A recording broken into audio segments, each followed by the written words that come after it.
Film ఇండస్ట్రీలో ఎలాంటి జానర్లో సినిమాలు వచ్చినా ప్రేమ కథలకు మాత్రం ప్రత్యేక స్థానం ఉంటుంది. అంటే లవ్ జానర్స్ను టైంతో సంబంధం లేకుండా కాస్త కొత్తగా తీస్తే కనుక ప్రేక్షకుల నుంచి మంచి రెస్పాన్స్ ఉంటుంది.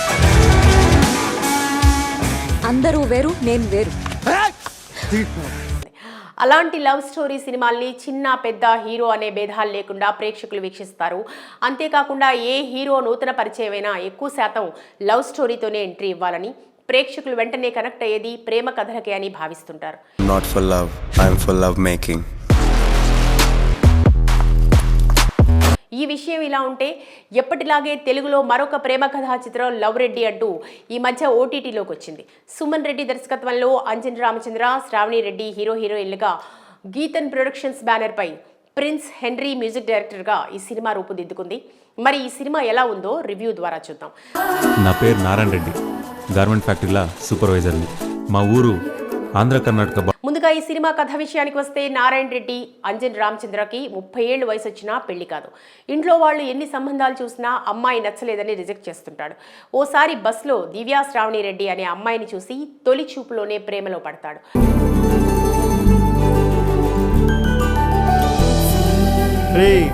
అప్పటి నుంచి లవ్ రెడ్డిగా మారి ఆ అమ్మాయే లోకంగా బ్రతుకుతాడు. దివ్య కూడా నారాయణ రెడ్డితో స్నేహం చేస్తుంది.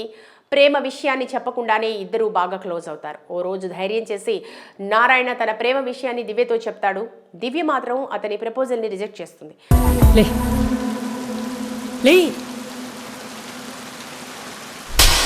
ప్రాణంగా ప్రేమించిన నారాయణ రెడ్డిని దివ్య ఎందుకు రిజెక్ట్ చేసింది?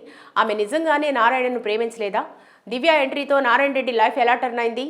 వీరి ప్రేమ కథ చివరికి ఎక్కడికి చేరింది అనేది తెలియాలంటే సినిమా చూడాల్సిందే. లాస్ట్ లో చిన్ని బేబీ ఐ లవ్ యూ అనుకోనకే మేమంతా కన్నులా చూసి ప్రేమిస్తాము, మునుస్తానే మాట్లాడతాం రా. ఇక ఈ సినిమా గురించి విశ్లేషించుకుంటే ఆంధ్ర కర్ణాటక బార్డర్లో ఈ సినిమా కథ సాగుతుంది.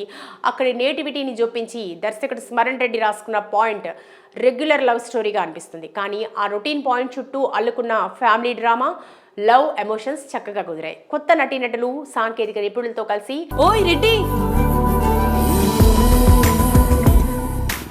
అవుట్పుట్ తెరపైకి తెచ్చిన తీరు ఆయన ప్రతిభకు అద్దం పట్టిందని చెప్పాలి. ప్రీ క్లైమాక్స్ నుంచి ఎండ్ టైటిల్ వరకు గుండెను పిండేసే ఎమోషన్స్తో కథను చెప్పిన విధానంతో ఆయన సక్సెస్ సాధించారని చెప్పొచ్చు. మీరేమైనా ఇమాజినేషన్ లో పిహెచ్డి చేయంటారా? లేదా హలో, మరణం మనుషులకే కానీ మనసులకి కాదు. ఈ ప్రపంచంలో పూడ్చిపెట్టలేనిది, పూడ్చినా సజీవంగా ఉండేది ప్రేమ ఒక్కటే. సినిమా ముగింపులో రాసిన కొటేషన్ ఇది. ఈ మాటకు తగ్గట్టుగానే చిత్ర కథనమంతా సాగుతుంది. పరువు, ప్రతిష్ట అనే కీలకమైన అంశంతో సాగే ఓ స్వచ్ఛమైన ప్రేమ కథ ఇది. ఓ సున్నితమైన ప్రేమ కథను ఎంతో సహజంగా తెరపైకి తీసుకొచ్చే ప్రయత్నం చేశాడు డైరెక్టర్. తొలి సినిమానే అయినా ఎంతో అనుభవం ఉన్న దర్శకుడిగా కథనాన్ని నడిపించాడు.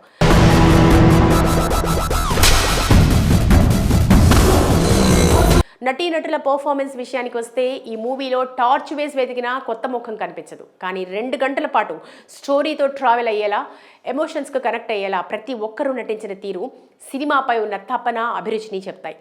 కాదు వాళ్ళందరూ అటు చూస్తాంటారు నాత, నేనేమో నయనతారని రిజెక్ట్ చేస్తామే. ఆయన నాకు చూపి నారాయణ రెడ్డి అలియాస్ లవ్ రెడ్డిగా అంజన్ రామచంద్ర పాత్రలో ఒదిగిపోవడమే కాకుండా మూవీ భారాన్ని మొత్తం తన భుజాల మీద వేసుకుని నడిపించాడు. ఆయన కొత్త నటుడంటే నమ్మని విధంగా పర్ఫార్మెన్స్ చూపించాడు. ఇక దివ్యాగా శ్రావణి నటన ఈ సినిమా మరో స్పెషల్ అట్రాక్షన్. అంజన్, శ్రావణి ఇద్దరు కలిసి ఓ డిఫరెంట్ కెమిస్ట్రీని, ఫీల్ గుడ్ మూమెంట్స్ను పండించారు.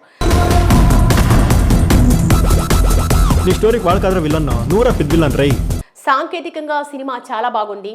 ప్రిన్స్ హెన్రీ సంగీతం సినిమాకు ప్రధాన బలం. తనదైన బీజిఎంతో కొన్ని సన్నివేశాలకు ప్రాణం పోశాడు. కీలక సన్నివేశాల్లో డైలాగ్స్ సినిమాకు మరింత కనెక్ట్ అయ్యేలా చేశాయి. పాటలు ఆకట్టుకుంటాయి. సినిమాటోగ్రఫీ బాగుంది. ప్రతి ఫ్రేమ్ని తెరపై రిచ్గా చూపించాడు. ఎడిటింగ్ పర్వాలేదనిపించింది. ఈ నారాయణ రెడ్డి లవ్ రెడ్డిగా ఎలా మారాడో నాకు తెలియాలంట. నిర్మాణ విలువలు బాగున్నాయి.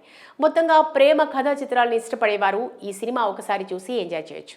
ఇప్పుడు ఈ సినిమా ఆహా ఓటీటీ ప్లాట్ఫామ్లో అందుబాటులో ఉంది.